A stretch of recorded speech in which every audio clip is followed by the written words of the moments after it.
백성에게는 가혹한 정치가 호랑이보다 무섭고 수령에게는 암행어사가 호랑이보다 무섭다고 합니다. 수령과 양반이 대결하는 동안 수령에게 찍소리조차 할 수 없는 백성들은 아무리 불합리한 일을 당해도 인생은 좋은 경험이었다 하고 그러려니 하는 수밖에 없었습니다. 수령과 양반 두 세력이 아웅다웅하긴 했지만 미운정이 더 깊은 법이라 서로 결탁하여 경제적 권력을 독점해 나갔기 때문이죠. 그들이 짜놓은 촘촘한 그물 그리고 책상머리에서 고안한 각종 제도와 규제로 인해 백성들의 솔직하고 간절한 비명은 묵살되고 갇혀버렸습니다. 그 자유의 소리를 듣기 위해 고안된 조선의 와일드 카드가 바로 암행어사였죠. 이번 장에서는 백성과 수령, 양반 등의 각양각색의 목소리를 듣고 낱낱이 기록한 두 건의 암행어사 일기를 소개합니다. 개인의 일상사를 중심으로 적어나간 다른 일기들보다 훨씬 더 생생하고 치열한 조선 사람들의 삶이 기록되어 있는 소중한 자료들입니다. 임금님께 올려야 할 공식 보고서나 관아에 들를 때마다 처리해야 하는 수많은 문서 작업 가운데 꾸준히 개인 일기를 작성해둔 선조들 덕분에 우리는 이 소중한 리얼 다큐를 볼 수 있습니다. 그런데 어쩐지 위험 있는 어사님들의 이야기라고 보기에는 도통 이상한 것도 많습니다. 정통 수사극과 코믹 영화를 넘나드는 신출귀몰한 암행어사들의 꽁무니를 쫓아가 보겠습니다. 공무원들에게 암행어사 임명은 정말 큰 영예였습니다. 임금님의 비밀 명령을 직접 받는다는 게 쉬운 일도 아니거니와 백성의 목소리를 구중궁궐의 깊은 곳에만 계시는 임금님께 전달하는 중요한 임무였기에 더욱 엄격한 마음으로 임했습니다. 그렇다면 어사 박래겸의 출발은 어땠을까요? 임금님의 밀명을 받은 그는 혹시 감격의 눈물을 흘리진 않았을까요? 여기에 그의 일기가 있습니다. 1822년 3월 16일 서수일기. 오늘 업무를 마치고 퇴근하려던 차에 비서실에서 내게 퇴근하지 말고 대기하여 임금님의 명을 기다리라고 했다. 혹시 안 좋은 일은 아닐까 고민하다가 임금님을 뵈었는데 직접 서리를 주시며 지방으로 내려가 잘 하다가 올라오라 라고만 말씀하셨다. 무슨 말씀이실까? 갑자기 지방이라니. 대문 밖을 나서서 문서를 펴보고 그만 눈앞이 깜깜해졌다. 곧바로 평안남도 암행어사를 수행하라는 명령이었기 때문이다. 나는 그만 탄식을 하고 말았다. 아니 이게 무슨 소리야. 내가 암행어사라니. 깜냥이 안 되는 걸 알고 있었던 터 근심과 걱정이 꼬리를 물고 피어올랐다. 게다가 가족들과 작별 인사도 못하고 급하게 떠나야 하다니 말할 수 없이 우울했다. 지금도 지방 발령을 싫어하는 분들이 많다죠. 조선도 그랬습니다. 조선을 방문한 외국인들은 조선 사람들은 서울을 떠나면 죽는 줄로만 안다 라고 적기도 했었죠. 그만큼 수도 서울에 모든 인프라가 집중되어 있었기 때문입니다. 특히 교통과 치안이 발달하지 않은 지방으로의 여행길은 그 자체가 고난의 연속이었습니다. 그래서 임금님을 직접 만나 명령을 받은 큰 명예에도 불구하고 박래겸은 가족들과 인사도 못 나누고 먼 길을 떠나야 하는 처지를 안타까워하는 것이죠. 그의 마음은 착잡함과 황당함으로 가득합니다. 룰루랄라 신나게 칼퇴하다가 갑자기 암행어사라니요. 아마도 마른 하늘에 날벼락을 맞은 기분이 아니었을까요? 그러나 지엄한 임금님의 명을 어길 수는 없죠. 박래겸은 가족들과 인사도 못한 채 수하들을 꾸려 평안남도로 떠납니다. 떠난 지 얼마 되지 않아 19세기 당시 암행어사 제도의 취지가 얼마나 무색해졌는지 알 수 있는 체험을 기록합니다. 1822년 3월 24일 서수일기. 가게 주인인 노인이 우리를 맞이해 흉년이 든 일을 자세하게 말해 주었다.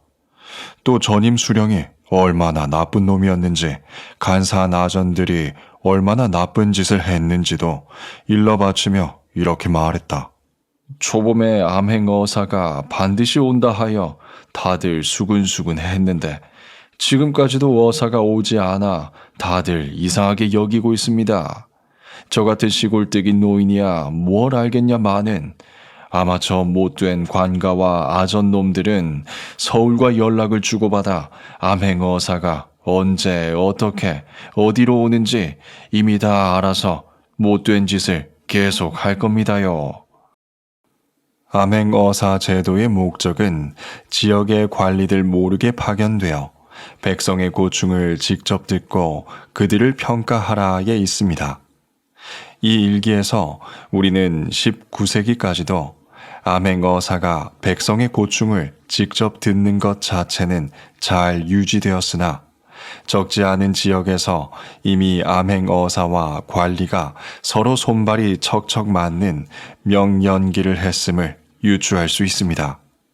게다가 꼭 짜고 치는 것이 아니더라도 이미 중앙조정에서 벌어지는 온갖 소식을 꿰차고 있는 세도 정치로 인해 암행어사가 떴다는 소식이 바로 돌았고 수령들은 누가 암행어사인지 밝히려고 시도했습니다.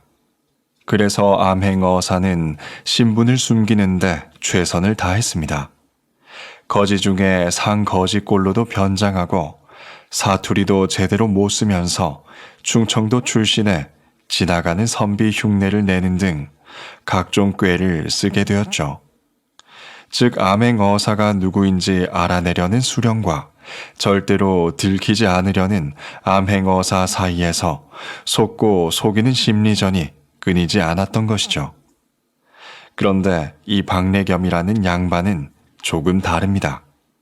아무래도 자신이 암행어사임을 알아주기를 바라는 관종형 어사였던 것 같습니다.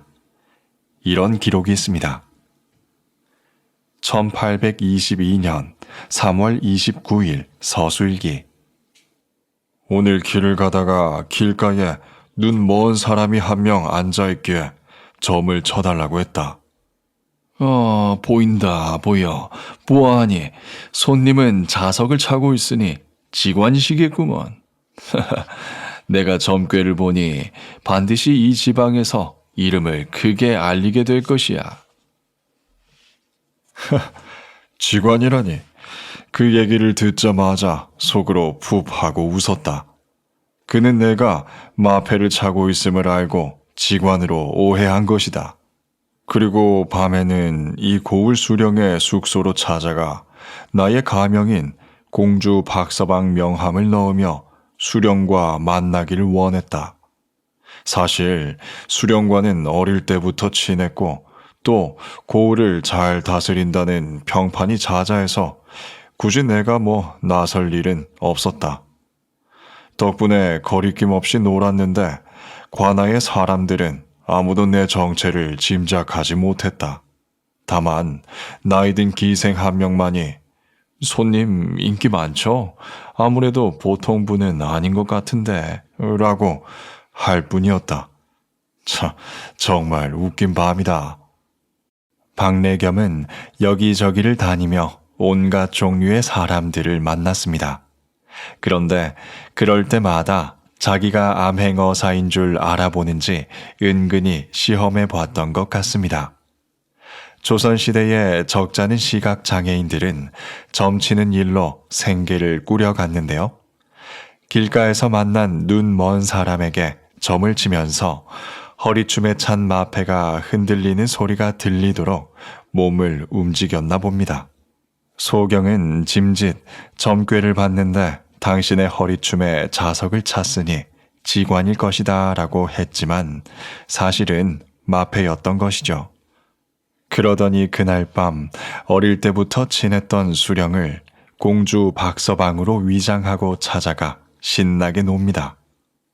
그런데 관아 사람들은 웬 주례한 사내가 자신들의 엄격한 수령과 신나게 노는 걸 목격하게 된 것이죠. 제법 황당했겠죠? 그렇지만 아무도 감히 암행어사일 줄은 생각지도 못합니다. 다만 박래겸의 날티를 눈치챈 기생 한 명이 박래겸의 그 날티를 의심했을 뿐이었죠. 어리둥절한 그들의 리액션을 바라보며 속으로 낄낄 웃는 어사. 그것이 바로 박래겸의 캐릭터였습니다. 박래겸의 관종 어사 일기는 다음 에피소드에서 절정을 맞이합니다. 1822년 4월 22일 서수일기. 내가 암행어사로 평안남도에 온 뒤에 내가 말이야 암행어사와 아주 가까운 사람이야 라고 사칭하는 사기꾼들이 나타나 아전과 백성들을 협박하여 돈을 뜯어내는 일들이 있었다. 그래서 여러 고을에 공문서를 보내 사기꾼들을 붙잡을 것을 명령했다. 그런데 내가 이 땅에 들어서자 관아의 사람들이 나를 의심해서 은밀하게 미행하기 시작했다. 아무래도 나를 사기꾼으로 의심한 게 틀림없었다. 어느 고개에 당도한 나는 일행을 먼저 보내고 혼자 나무 아래에서 쉬고 있었다. 예상대로 녀석들은 내게 다가와 불신 검문을 하기 시작했다. 거기 선생님, 잠시 검문 좀 하겠습니다. 요즘 암행어사가 우리 지역에 왔다는 거 아십니까? 아, 예, 알고 있죠. 그러면 암행어사를 사칭하는 가짜 어사가 있다는 것도 아시겠네요? 네, 그것도 알다 마다요. 내가 이처럼 대답을 척척 하는데도 그들은 내가 수상쩍다는 말을 계속 하더니 결국 허리춤을 살짝 거둔 채 포승줄을 보여주며 이렇게 말하는 게 아닌가. 그러면 선생님은 이 물건이 무엇인지도 당연히 아시겠지요. 일이 이 지경까지 됐으니 내 대답 여하에 따라 그들은 당장에라도 나를 체포할 기세였다. 나는 그들의 물음에 대답하지 않고 조용히 미소를 지은 채 도포자락을 살짝 들어보이며 나긋하게 말했다. 아이고, 그러면 선생님들은 이 물건이 무엇인지 아십니까? 그랬더니 글쎄, 조금 전까지 의기양양하던 그들은 내 허리춤에 달린 마패를 보자 눈알이 휘둥그레지고 얼굴은 흙빛으로 변하여 말문이 막혀버리더니 누가 먼저랄 것도 없이 언덕을 뛰어내려가면서 도망쳤다. 그 와중에 한 사람이 넘어지더니 뒤따라 도망치던 이들도 발이 엉켜서 모두 대굴대굴 한참을 구르다가 저 아래에 이르러서야 멈춰섰다. 나는 마패를 정돈하고 천천히 그들에게 다가가 그들을 일으켜 세우며 자네들이나 나나 모두 나란 일 하는 사람들이지 않은가. 쫄지 마시게. 그냥 맡은 바 위치에서 자기 일 열심히 하면 되는 거야 라고 위로한 뒤에 유유히 고개를 떠났다. 정말이지 보복절도할 일이었다. 이 장면은 정말로 코믹 사극에서나 나올 법한 재미있는 에피소드였습니다.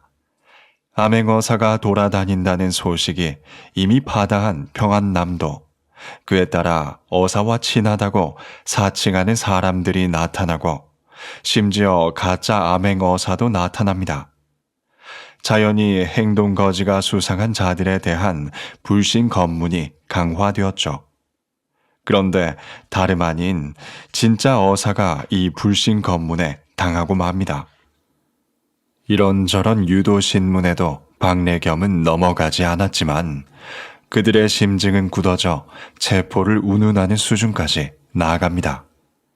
이에 박래겸이 조용히 마패를 보여주자 충격과 공포에 휩싸인 그들은 36개 줄행랑을 치죠. 그러다가 자기들끼리 스텝이 꼬여 언덕길을 대굴대굴 굴러가는 모습은 잘 짜여진 한편의 꽁트와도 같습니다. 이처럼 박래겸은 거리에서 많은 백성들을 만나며 이야기를 들었는데 겸사겸사 노는 일도 게을리하지 않았습니다. 특히 유명한 영승지를 유람하는 일과 고을 기생들을 만나 함께 어울려 노는 데엔 절대 빠지지 않았죠. 그런데 유독 기녀들에게만큼은 쉽게 정체를 들킨 것을 보면 그는 기녀 앞에서 더욱 허세 덩어리가 되었던 것 같습니다. 원래 일과 사랑, 두 마리 토끼를 다 잡는 것은 어려운 법이죠. 그렇지만 어사의 일을 수행할 때는 본분을 잊지 않았습니다. 특히 백성의 안타까운 상황을 몰래 지켜볼 땐 정의로운 어사가 지켜야 할 태도를 정확히 보여주었습니다. 환곡 제도를 악용하는 꼼수의 현장을 직관한 박래겸의 일기입니다.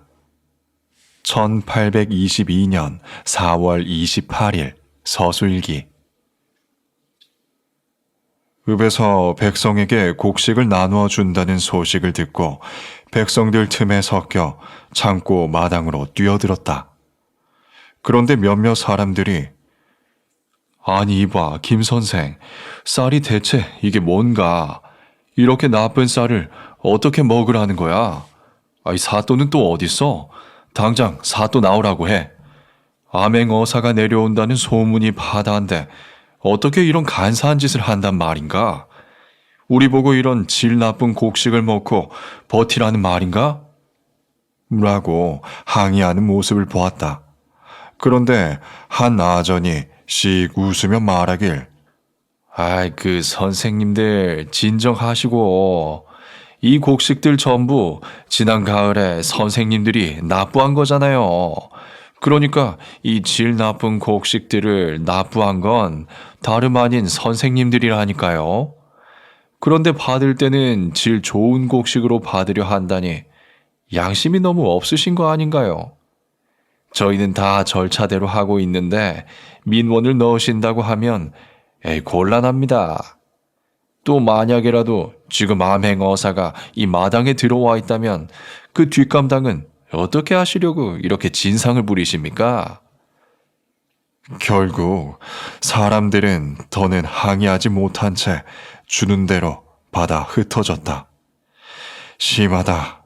백성들이 하소연할 데가 없는 이 일이. 고을 곡식 창고를 담당하는 관리들은 위에서 내려온 명령을 받아 창고에 곡식들을 빌려주는데 모두 나쁜 쌀을 내어줍니다. 백성들이 거세게 항의하자 아전들은 그거 다 자네들이 낸 곡식인데 왜 나한테 항의하냐라며 대꾸합니다. 결국 수령에게 고발하려던 백성들은 포기해버리고 그저 주는 대로 받아갈 수밖에 없었습니다. 백성들은 바보가 아니었습니다. 수령에게 고발해봤자 자신들이 지난 가을에 어떤 곡식을 납부했었는지 증명할 길이 전혀 없다는 것쯤은 잘 알고 있습니다. 이미 그들은 서류 조작을 통해 나쁜 쌀을 받았다고 기록해 두었을 테니까요. 좋은 쌀은 어디로 갔냐고요? 아마 나쁜 쌀과 바꿔 이익을 남겼겠죠. 그 이익은 모두 관리들의 뒷주머니로 들어갔을 겁니다. 박래겸은 이러한 부조리를 눈앞에서 생생히 보았고 따로 작성하는 공식 보고서를 통해 조정에 보고하거나 부조리가 심한 고을은 어사 출두를 통해 직접 조치하기도 합니다. 이번에는 다른 암행어사의 일기를 훔쳐보겠습니다. 시계바늘을 120년 정도로 돌린 1696년 65일간 암행어사직을 수행한 박만정의 이야기입니다. 일과 사랑 둘 다 가지려고 했던 박래겸과는 달리 박만정은 매우 엄격한 자세로 암행어사직을 수행했습니다. 기생과 어울려 놀았다는 기록도, 명승지를 유람했다는 기록도 없습니다. 오직 묵묵하고 꼼꼼하고 깐깐하게 암행어사의 일만을 수행했을 뿐입니다. 덕분에 백성을 향한 따스한 시선이 더욱 잘 드러납니다. 암행어사의 가장 큰 고충거리가 무엇이었을까요? 바로 의식주였습니다. 암행어사를 견제하는 무리의 시선을 피해 신분을 숨기면서 바쁘게 이동해야 하니 의식주를 해결하기가 쉽지 않았습니다. 그때그때 임기응변을 발휘하여 본인과 수행단의 식사를 책임져야 하는 어사님의 속사정을 들어보겠습니다. 1696년 3월 14일 해서 암행일기. 새벽에 출발해 해주 읍내를 벗어났다. 해주 서쪽 심리 밖에 있는 어떤 정자에 도착했을 무렵 아침을 얻어먹기 위해 정자지기에게 슬쩍 말을 걸었다. 에헴, 누구십니까? 너는 자네 상전과 친한 사이라네. 자네 상전은 내가 이곳에 도착할 때마다 이 정자에서 쉬면서 말에게 먹이를 먹일 수 있도록 허락했었지. 내가 여기에 왔으니 자네도 내게 밥이나 한 끼 지어주거라. 물론 거짓말이었다. 정자 주인이 누군지도 몰랐다. 다만 동네의 민심이 흉흉해 밥 얻어먹을 것을 거절당한 일이 너무도 많아 짜낸 꼼수였다. 그런데 내 얘기를 들은 정자지기는 한바탕 배를 잡고 웃더니 이렇게 말했다. 아니, 저기 선생님, 우리 상전께서는 벌써 3년 전에 돌아가셨어요. 그런데 어떻게 그런 말씀을 하셨겠습니까? 아이고 웃겨 죽겠네. 어디 사시는 양반님인지 모르겠지만 정말 웃기는 말씀을 하시네. 그 말을 듣고 가슴이 뜨끔했다. 하지만 여기서 물러서면 오늘도 꼬박 굶고 다녀야만 한다. 나는 절대 물러설 수 없었다. 오히려 한술 더 떠. 아니, 그게 무슨 말인가? 상전께서 돌아가셨다고? 아이고, 이게 무슨 안타까운 소식인가? 나는 자네 상전과 절친한 사이인데 아마 본지 몇 년이 지나버려 소식을 전혀 못 들었어. 자네 상전이 자기 동네에 꼭 한번 들르라고 해서 와봤더니만 이게 무슨 일이람. 어쨌든 일이 그렇게 된 것이니 아침밥이나 좀 어서 빨리 지어오게. 밥을 얻어먹기 위해 거짓말을 하고 거짓말이 들통나자 더 큰 거짓말을 하는 이자가 암행어사인지 사기꾼인지 알 수가 없습니다. 그만큼 암행어사는 신분을 철저히 숨겨야 했으며 서울 생활에서 겪어보지 못한 쓴맛, 매운맛 다 겪어보는 자연인의 삶을 살게 된 것이죠. 물론 박만정도 처음부터 거짓말을 했던 것은 아니었습니다. 조선은 길 가는 나그네를 기쁘게 받아들여 먹여주고 재워주는 나라였지만 마침 전국적으로 큰 흉년이 들어 민심이 흉흉했습니다. 어지간하면 기쁘게 손님을 맞이했던 황해도의 백성들마저도 하루하루 일용할 양식을 얻기 어려웠던 상황이었습니다. 거지 코스프레를 하랬더니 진짜 거지가 되어버린 암행어사. 어사님의 위엄과 풍모는 다 어디 가버린 걸까요? 이는 애초부터 나라에서 지급하는 출장비가 턱도 없는 수준이어서 발생한 문제입니다. 어떻게 보면 당연한 조치이기도 합니다. 가뜩이나 수행단과 함께 다니는 어사는 눈에 띄기 마련인데 넉넉한 공금으로 지방에서 시원시원하게 지갑을 열면 나 어사인데 라고 말하는 것과 다름이 없었죠. 이러다 보니 순전히 그때그때 잔머리를 굴리고 임기응변을 발휘해서 의식주를 해결해야 했습니다. 현지에서 알아서 슬기롭게 잘 본인과 수행단의 의식주를 해결하는 것이 암행어사에게 주어진 또 다른 미션이었던 셈이죠.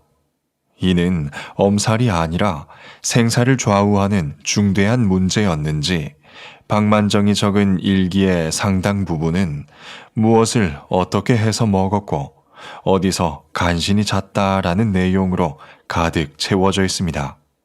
결국 이 악조건을 극복하지 못한 일부 어사는 하라는 감찰은 안 하고 오히려 수령들의 풍족한 대우를 받는 효도 관광을 다녀오기도 합니다. 밥을 해 먹는 것도 어려운 일이지만 그나마 마을 사람들에게 부탁하면 어떻게든 가능했습니다. 그런데 밥 해 먹을 식량을 마련하는 것은 더욱 어려운 일이었습니다. 길 가는 사람을 부여잡고 그때그때 식량을 얻어야 했죠. 그러나 전국적인 흉년 탓으로 당시 물가는 턱없이 높아진 상황이었습니다. 1696년 3월 16일 해서 암행일기. 식량이 다 떨어져 무명 한필을 팔아 구하려고 하였는데 무명 한필 값이 겨우 한양 8전이었고 한양으로 얻을 수 있는 곡식도 질 나쁜 쌀 8되밖에 되지 않았다. 더 바꿀 것이 없나 하고 보따리를 훌훌 털어 물건을 모조리 꺼내 보았지만 전 재산이라곤 쥐꼬리만한 돈과 무명 한필이 전부였다. 이거라도 팔아 양식을 구해야 하는데 마을 사람들은 우리 사정이 궁핍한 것을 알고 가격만 자꾸 올릴 뿐 당최 팔려고 하질 않았다. 결국 나는 직접 마을 노인을 붙잡고 사정했다. 아니 어르신, 올해는 쌀이 귀해서 한 양에 8되인데 이것도 보통 때와 비교하면 이익이 2배나 됩니다. 이 정도면 거래할 만도 한데 어떻게 된 게 이 가격에 만족하지 못하고 값을 더 부르십니까? 욕심이 너무 크시네. 그러나 마을 사람들은 내 알 바 아니라는 듯 크게 비웃고 제 갈 길을 가버릴 뿐이었다. 이 광경을 보고 과연 그 누가 박만정을 임금님 곁에서 일하던 관료라고 생각하겠습니까? 한 푼이라도 더 후려쳐서 받아내려는 마을 사람들에게 인심으로 호소해도 결국 제 값에 거래하는 것에 실패하고 빈손으로 터덜터덜 길을 떠나는 모습입니다.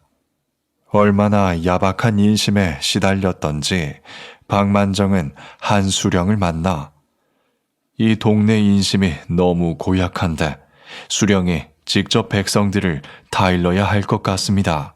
라고 이야기했다고 합니다.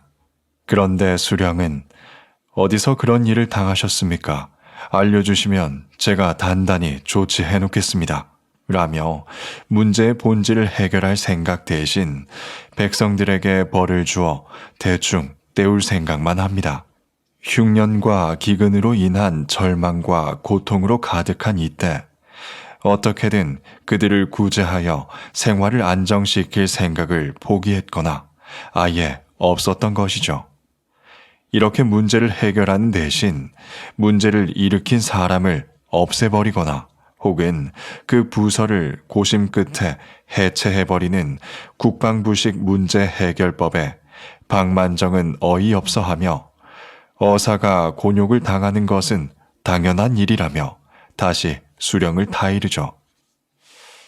이렇게 혹독한 악조건 속에서 박만정은 맡은 바 임무를 충실히 해나갔습니다. 일기와 함께 남아있는 그의 공식 보고서를 보면 그가 얼마나 열심히 또 공정하게 직무를 처리했는지 알 수 있습니다. 엄격 진지 근엄에 깐깐 성실 공정한 박만정 어사님이 관아에 출두하면 수령들은 낯이 하얗게 질린 채 그가 무사히 지나가기를 바랄 뿐이었죠. 앞에서 공무원들의 공작으로 파직된 수령에 관한 일기를 소개한 바가 있습니다. 박만정 또한 암행어사 시즌을 이용한 아전들의 하극상 시도를 경험하게 됩니다. 1696년 4월 27일 해서 암행일기. 새벽에 출발해 심리 정도를 갔다. 길이 골짜기 사이로 좁게 나 있었는데 길가에 익명의 사람이 쓴 고발문이 있었다. 그런데 흔히 볼 수 있는 한글 고발문이 아니라 해서인데다가 문체까지 갖춘 한문 고발문이었다. 풍천부서의 죄상을 고발한 내용으로 보아 분명 그 동네 아전들의 공작이 틀림없었다. 나는 잠깐 마을에서 내려 노상방뇨를 하며 잠깐 고개를 들었는데 저 멀리 한 사람이 바위 위에 올라 있는 것이 보였다.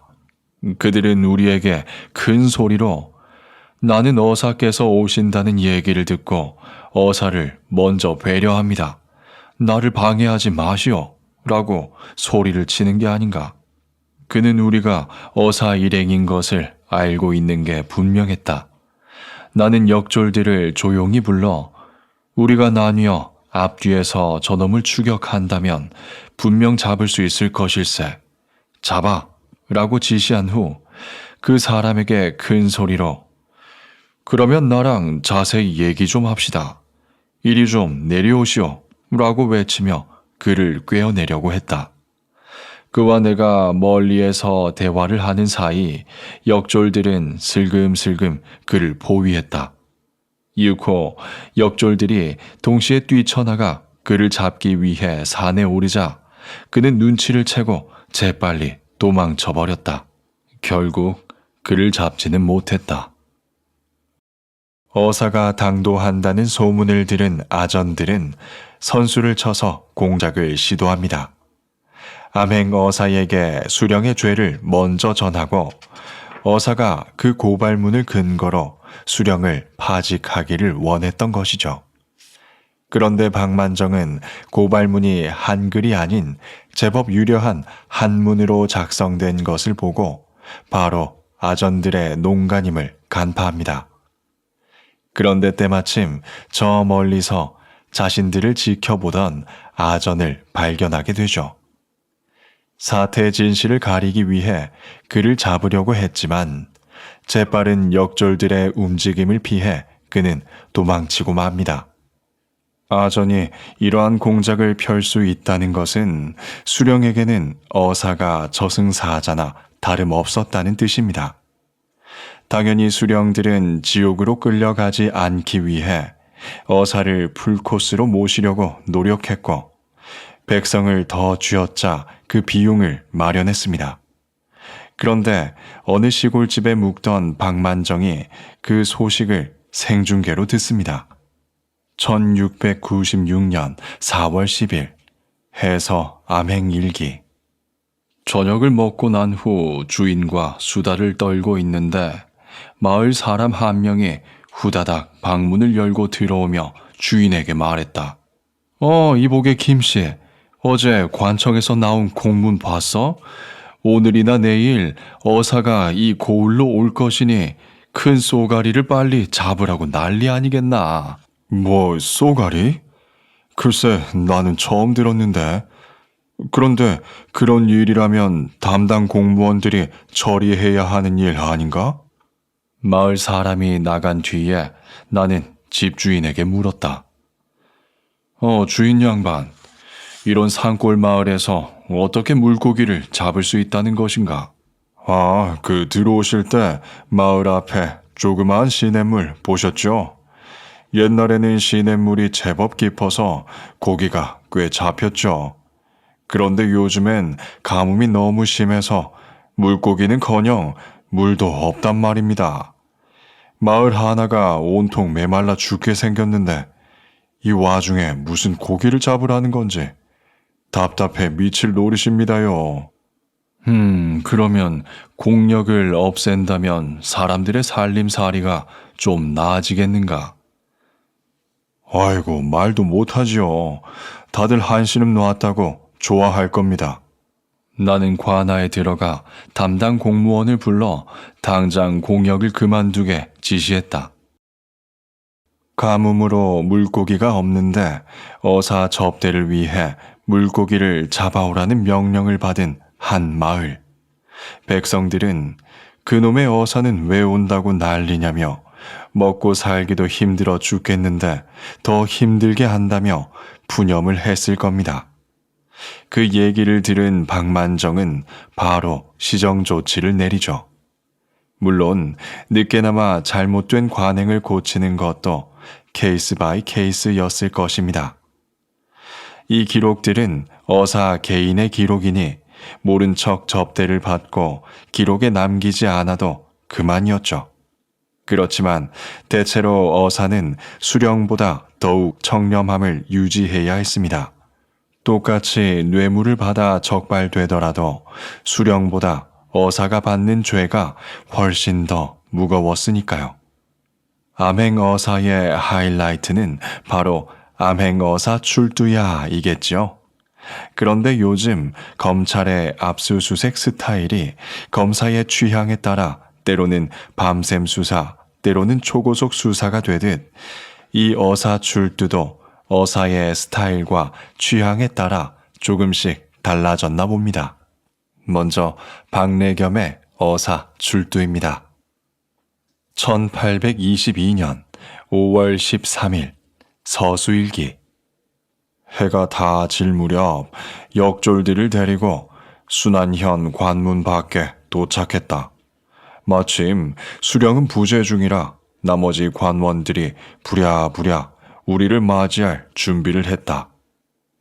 내 신호가 떨어지자 역졸들은 입을 모아 드디어 암행어사 출두야를 외치며 달려 들어가니 사람들은 두려워 피하는 것이 꼭 폭풍이 부는 날 우박이 이리저리 쏟아지는 것 같았다. 나는 사람들 반응이 어떤가 궁금해서 문루에 올라 성을 돌아보았다. 성 안의 등불은 모두 켜져 있었지만 거리에는 개미 새끼 한 마리 얼씬하지 않았다. 나는 뒷짐을 지고 느긋한 걸음으로, 그러나 어사의 위험은 한껏 세운 채 천천히 관아로 들어갔다. 아니, 그런데 웬걸? 관아에는 쥐새끼 한 마리 보이지 않는 것이 아닌가? 나름대로 신경 써서 준비한 어사 출두였는데 머쓱하기 짝이 없었다. 한참이 지나서야 담당자들이 모여 내 집무실을 만들어 주었는데 그제야 머쓱했던 내 마음이 조금 풀렸다. 밤이 깊어지자 그들은 나를 위해 한상 떡 벌어지게 차려주는 것이 아닌가. 나름대로 흡족했던 밤이었달까. 박래겸은 확실히 관종입니다. 자신을 바라보는 사람들의 시선을 즐기면서 그 기대에 부응하기 위해 어사 연기를 충실히 수행하죠. 그런데 담당자들이 모조리 사라지는 바람에 뜻밖의 무관심을 받게 되자 괜히 머쓱해 합니다. 그 와중에 차려주는 맛집 스타일의 밥상은 사양도 하지 않고 넙죽 받아먹죠. 아무래도 그는 어사직과는 잘 맞지 않는 너무나 풍류형 인간이었습니다. 그러나 그가 임명장을 받자마자 내가 어사라니 나는 깜냥이 안 되는데 라고 머리를 쥐어잡았던 이유가 바로 이것 때문이 아니었을까요? 그렇다면 도덕 교과서를 뚫고 나온 남자 박만정의 출두 스타일은 어떨까요? 1696년 4월 6일 해서 암행일기. 새벽에 신계현으로 역졸들과 함께 암행어사 출두야를 외치며 들이닥쳤다. 그 외침을 들은 아전들은 안절부절 전전긍긍했고 황급히 관아에 나타난 현령의 얼굴빛은 귀신이라도 본 듯 창백하게 파리했다. 지금까지의 탐문 과정에서 현령은 백성들의 욕을 엄청나게 먹고 있었는데 그 진실 여부를 확인하기 위해 각종 관아의 문서를 모조리 가져오게 하여 꼼꼼하게 살폈다. 결국 현령이 불법을 자행한 사실을 알 수 있는 문서가 몇 장 나타나 그를 파면하려는 조치를 실행했다. 박만정의 일기는 심심하게 느껴질 정도로 깔끔합니다. 공명정대한 공직자의 자세 그 자체라고 할 수 있죠. 물론 시대적인 상황도 고려해야 합니다. 박만정의 시대는 박래겸의 시대보다 자신의 감정을 거리낌 없이 글로 드러내기에는 어려운 시대였습니다. 그 점을 고려한다고 해도 박만정의 꼼꼼하고 엄격한 성품이 일기에 그대로 드러난다는 데엔 이견이 없을 겁니다. 사실 박만정은 훗날 지방 수령으로 나갔다가 무슨 일 때문인지 도장을 집어던지고 서울로 올라와 버리는 바람에 유배를 가기도 했을 만큼 한 성격 하는 사내였습니다.